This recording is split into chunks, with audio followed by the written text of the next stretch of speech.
তুফান হতে অ্যাটিটিউড লাগে, চোখের দৃষ্টি লাগে, অ্যাকশন স্পিড সব লাগে।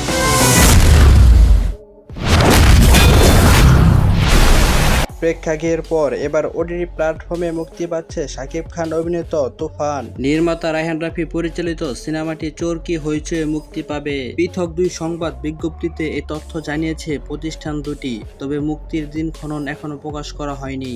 ঈদুল আজহা উপলক্ষে 17 জুন দেশের প্রেক্ষাগৃহে মুক্তি পায় তুফান। মুক্তির পরপরই সিনেমাটি দেখতে হুমড়ি খেয়ে পড়ে দর্শক। স্টার সিনেপ্লেক্সের সূত্রে জানা গেছে, জুন জুলাইয়ের টিকিট বিক্রির হিসাবে প্রথম ছিল তুফান।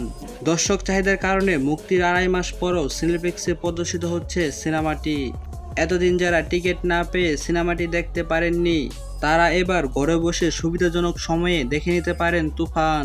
আর যারা দেখে ফেলেছেন তারাও আবার সিনেমাটি চরকি ও হইচয়ে দেখে নিতে পারেন।